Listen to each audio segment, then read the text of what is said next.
Prime Minister launched the book. It became such a high-profile book. And in many ways, I became a biographer after that. Quite by accident. Yeah, because everyone said, hey, can you... This person, I think his life is worth profiling, you know. So I started profiling high-level people, you know. Yeah. And then, of course, nothing is more high-profile than George Yeo. Yeah.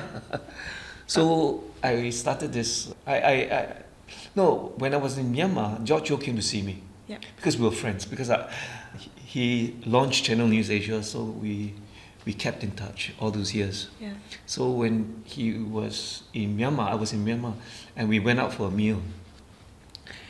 When I came back, he did a welcome lunch for you. Yeah, he gave me a welcome lunch, and during the lunch I told him, "What about a book?"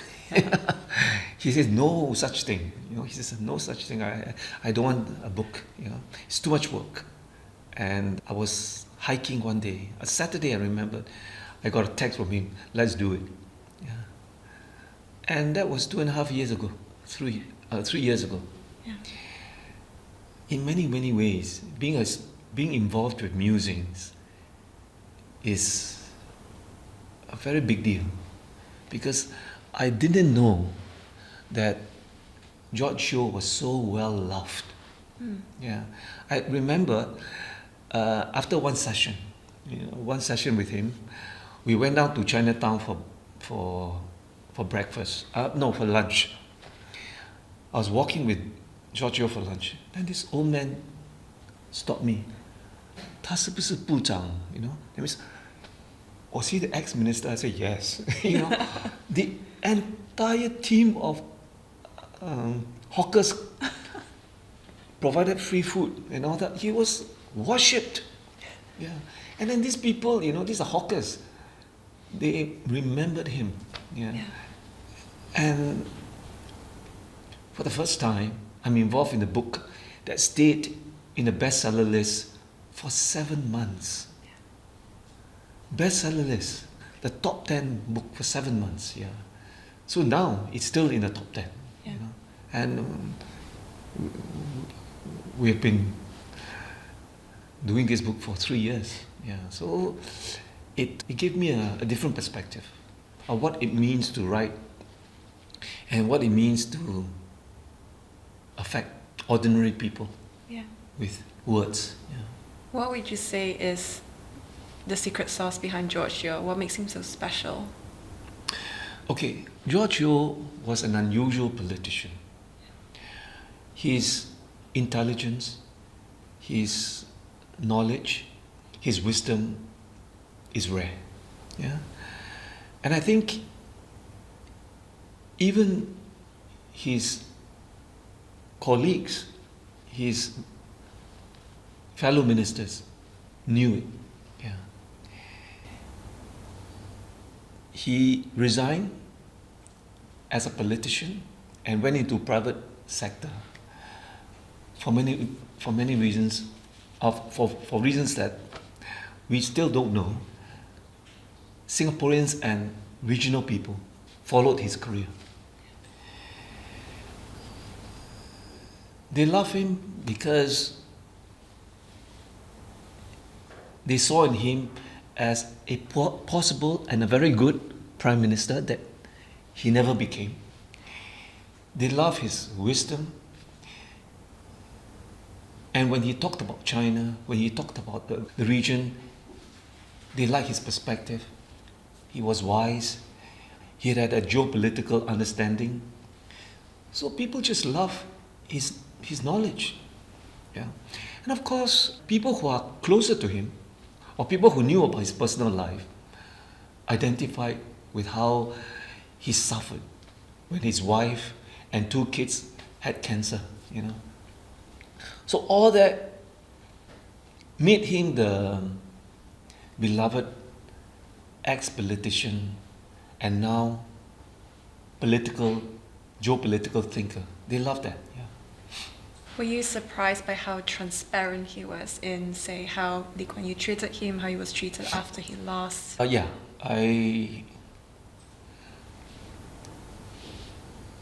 when we did that chapter, he was very careful, because you're talking about the father of Singapore, who does not exist anymore, who is dead.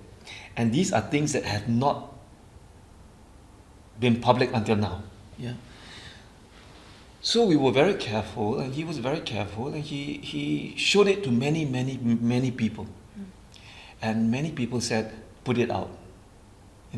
It is another level, another layer of political reality that needs to be told. Yeah. So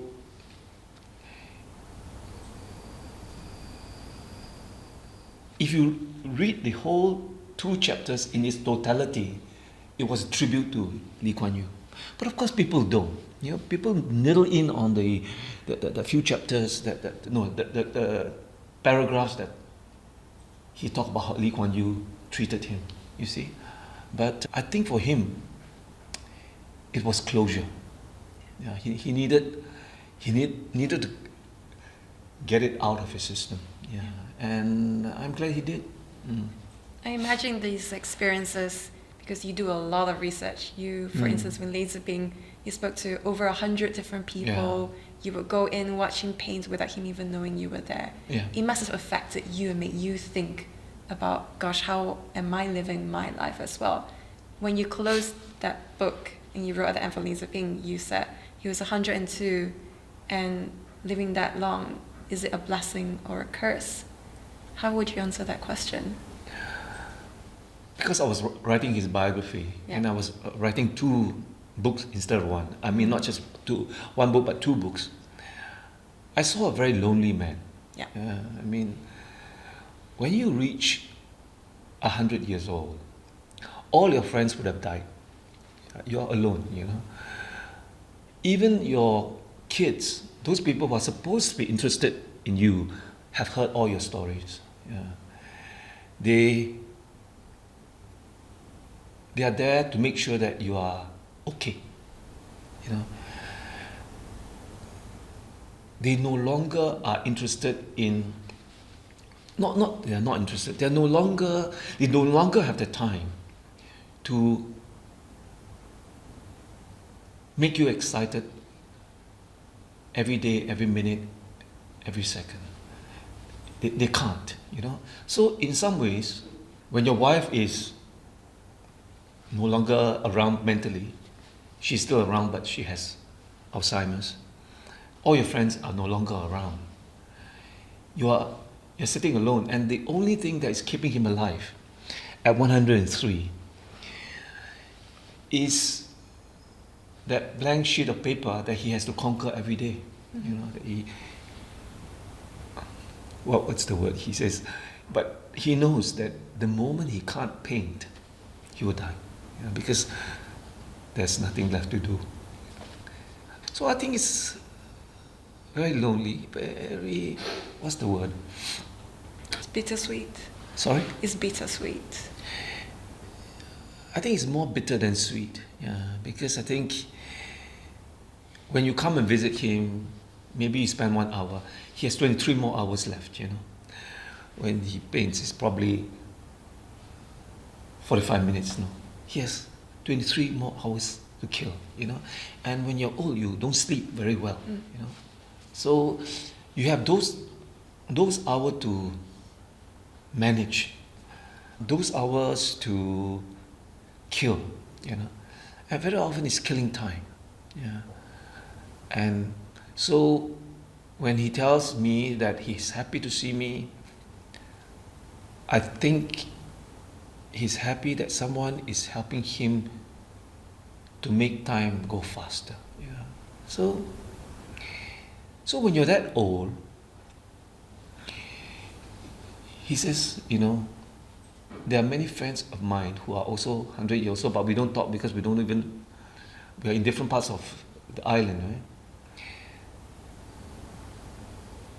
I still want to paint, because if I don't paint, I'm just like my friends waiting to die. So it is this very big problem for Singapore, that more and more people are going to live longer. People are going to live till they are 80, 90, even 100. What do you do with these people? You know. So of course, if you have a second act, for instance, I was in broadcasting, I was in TV, so my second act is writing. Mm-hmm. If I don't have my second act, I don't know what to do with my time. Yeah. So number one, we not only need to have a second act, sometimes we need to have a third act. Yeah. But there's also the thing is, at 80, how effective are you going to be with your second act? Yeah. So I read a report recently. Many old people live alone. Yeah.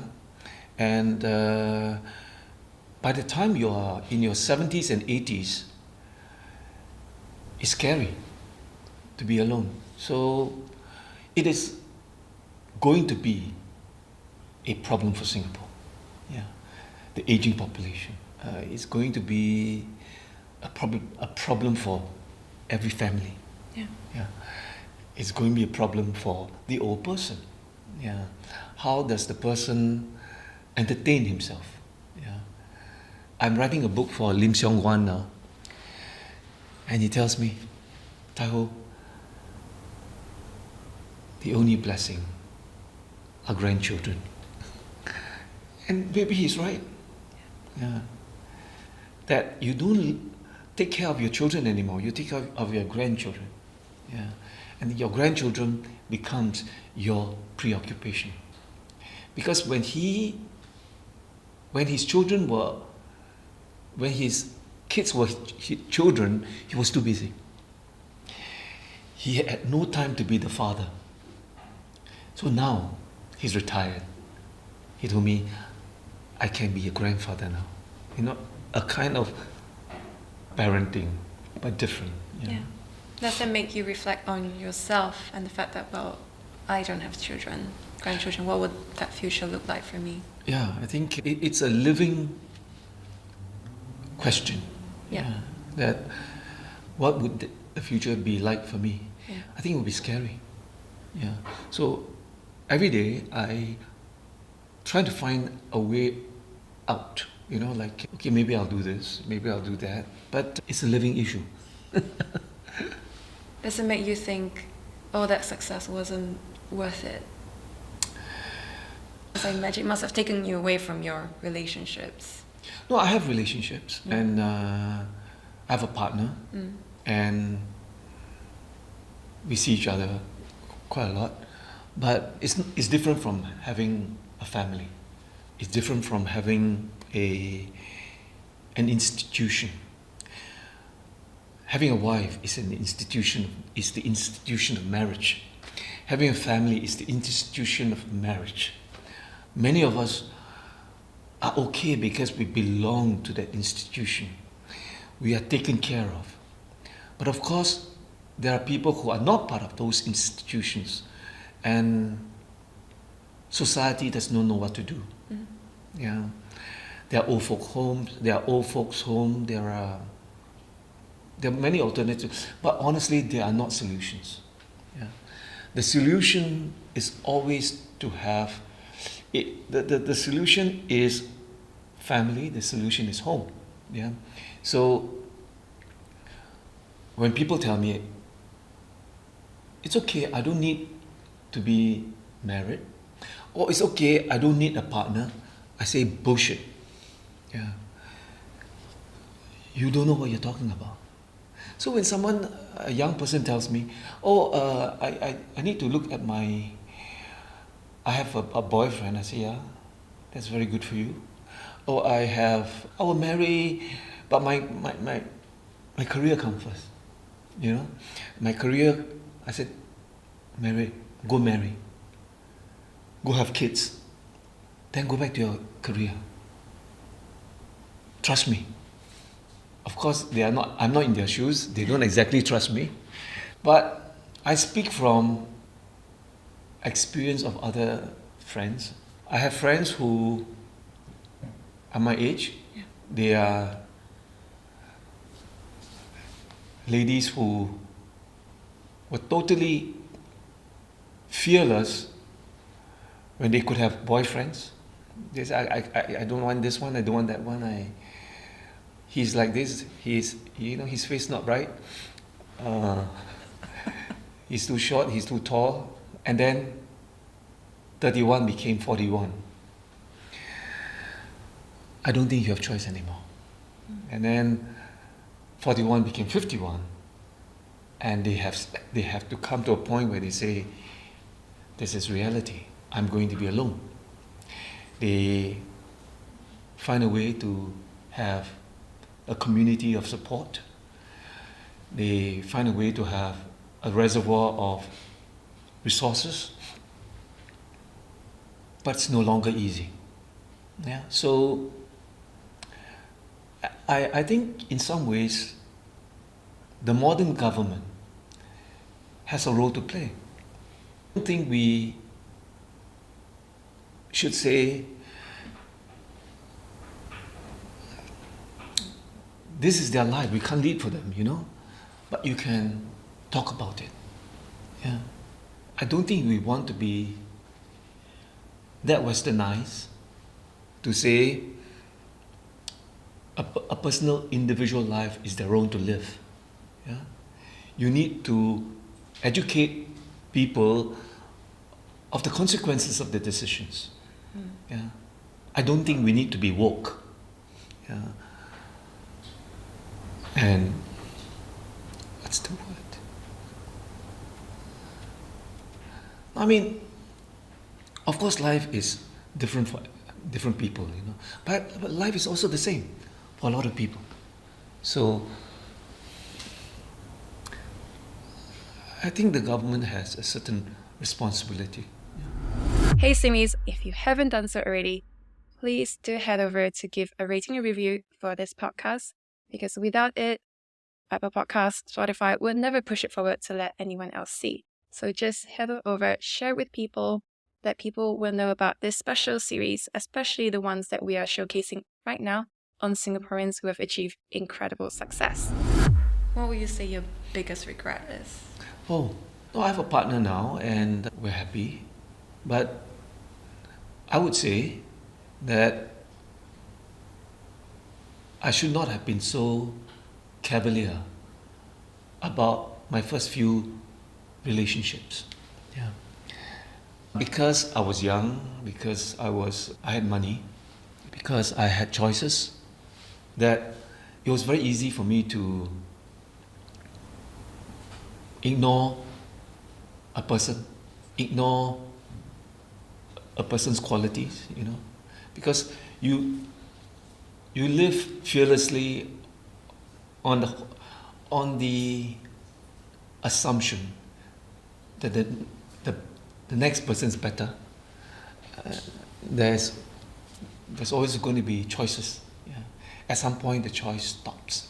The choices stop. Yeah. What about your relationship with your twin brother? Because normally when you're twins, you hear them all the time, but he even has a different name. Yeah. My twin brother with me, I think there are twins that are close. In fact, there are twins that do things together. I mean, I've seen twins that are inseparable. Yeah. We are the opposite of that. Yeah. I think when we were in school, there was some rivalry. Yeah. Then I think at some point he does not want to be part of the rivalry anymore, and he decided to work and let me be the student. Yeah. And because of that, I think we're not as close as other twins. Many of the things that I have said to you, I think I can't say here because I think I may need his permission to talk about them. But I think suffice is to say that I still know what he does. Yeah, when he need to do something that is going to affect his life, he will tell me. We meet during family gatherings, but we don't have the same group of friends. We don't move around the same crowd. Some people will say that, it's quite sad. No, because I think for the both of us, we want to live a life that is not a twin life. You know, it does not belong to a twin. Yeah, we want to live the life that is fairly independent of the other person. I imagine when people come, they listen to your episode, they're expecting all the highs. Look at this person, founded this incredible channel multiple times in different countries, and then they hear that there is also the other side. There's also failures, right? But I think there's no human being that if you talk to them, you would not find lows and Yes. rough patches and all that. I mean, Yeah. there would be, and there are 24 hours in a day. You know, you can only be so happy in 1 or 2 hours of the entire day. You Yeah. know? Most of the other hours are routine, everyday, unglamorous hours. You know, where you have to do the unglamorous thing of life. You know. What are the main takeaways that you would like people to take from this entire conversation? Oh, live life, enjoy life, but certain things in life you need to do it, and you need to do it early. Yeah. For instance, if you have to have a very serious financial issue in your life, yeah, like losing a lot of money or having losing a lot of money in the stock market, make sure those things happen early in your life. That when you still enough time for you to recover and learn from it. Yeah. I had a very bad stock market incident, but I am so glad it happened when I was young. And I don't go near stock market at all. People tell me, this is a stock you need to buy. I say, go buy. Yeah. I stay my, so do as many things as you can and do them early. Yeah. So that you have the rest of the life to make them better, to improve on it. And so, for instance, if you want to start a career, start it early. Yeah. Even marriage, do it early. Yeah. It's nothing like being able to go out with your grandson when you're still able and mobile. I think Baoji said before, when you think of second act, you need to start planning 10, 15 years before. How do you start planning for those, the advice for those who are thinking about it? About their second act? While you're at your first act, okay, I've written a book called Art of Joy. Yeah. Art of Joy is about an accountant who is an artist. But he knew he could not be an artist straight away. So he became a very successful accountant. And he saved up, he was frugal, and he had enough by the time he was in his 50s. But he kept his art alive. Weekends he would paint and all that. He became an artist only recently. Very successful. His name is Yip Yu Chong. I think he is now 54 years old. He's at the peak of his career. Yeah.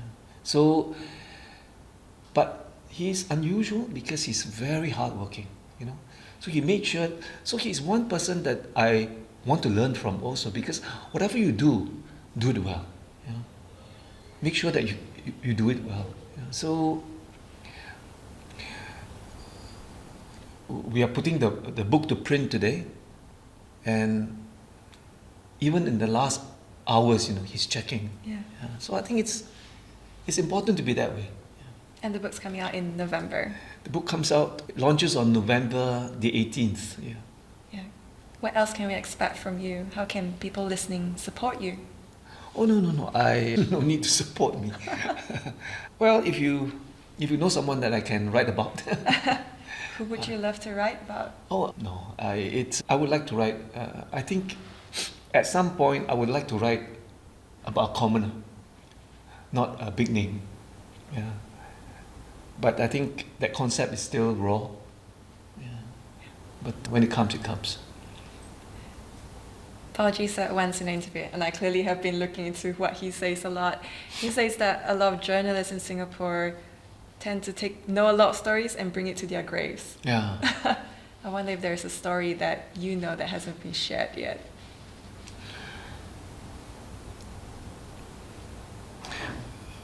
I don't think that there are that many stories of mine that I will bring to grave. I think my big story is my Channel News Asia story. Yeah. My big story is my Myanmar story, Yep. which I've shared. So my continuous story is my writer story. Mm-hmm. I hope write a few more good books. Yep. And collect a few more bunnies, which I believe Yes. you love. Yes. What's the story behind that? Oh, I experienced a bad patch in my life. Yeah. And at the prompting of a friend, I went to see a fortune teller. Yeah. So fortune teller said, actually, it's not so bad. You have many good friends, and they're all born in the year of the rabbit. And then I thought about it. Yeah, actually, many of my good friends are born in the year of the rabbit. Yeah. So since then, I have kind of kept statues, images of rabbits. Yeah. This interview is quite unlike anything I've done because normally it's very chronological and we've gone all over the place. But there is, and I do want to go all the way back to Myanmar because you said before that's been really, really important to you. And I know that there are certain people that you met that you felt were very instrumental to who you are. One person was Radha Chaudhuri, and you said you told her a lot of things that you experienced that you couldn't tell anyone. I wonder if there's anything that you could share that you were discussing with her now at this point in time. Were they highlights? No, I think what I shared with her was about my twin brother, No, I think most of the things that I've shared with her, I've shared with you. Oh. So it's pretty in-depth. Yeah, I think Radha was a free soul, Yeah. And I think recently she got a very bad experience in Myanmar and she ran from Myanmar. So she went to Thailand. Yeah. A lot of what she told me, what she went through, I can't say this here because I think she would be in trouble. But what I like about her case is if the situation normalizes in Myanmar, she would go back in a heartbeat. Yeah. Most of us would, because if you take away the political situation in Myanmar, it is and will be a wonderful country. Yeah. I did sense a lot of joy from when you were charting your time there. Yeah. You were getting sprayed in water. Yeah, because you forget that Singapore is a city. Yeah. And then when you go to a country like Myanmar, it is a country. Yeah, it's a country with real differences in each part of the country. Like for instance, the very top of Myanmar has snow because it shares the border with China. Yeah. And then Yangon is tropical, so you can imagine the differences in terrain, and the differences in the people that Myanmar has. So Myanmar is a rich country. Yeah. Tai Ho, thank you so much for your time here and Thank for the you. wide-ranging and in-depth answers that you've given. Oh, no problem. I always end with the same questions. Uh-huh. So the first is this. Do you feel like going through first act, second act, that you have found your why? I have. Normally people would say, I think it might shift again. Oh. Do you yeah. think that would come for you? Or do you feel like this is the second act? No, but I don't think that it should preclude me from a third act. So in other words, if for some reason I'm in my 60s, for some reason if I live to 90, that's another lifetime. Yeah. So maybe there's another act. Yeah. I just love it because people so rarely say yes. Yeah. They always qualify, but you did. Mm. What kind of legacy do you want to leave behind? Oh, it's not for me to. Yeah. I think my legacy is work hard. Try harder. Yeah, try harder. Yeah. And be the best. Yeah. What do you think are the most important qualities of a successful person? Oh, be kind. Be kind. Where can people go to find you, support Oh. you? Support me. When you release your next book? Yeah. No, yeah, I think I'm very public that way. Yeah. Because my books are available everywhere. So, yeah, support me. Tai Ho, thank you so much for your time. Thank you.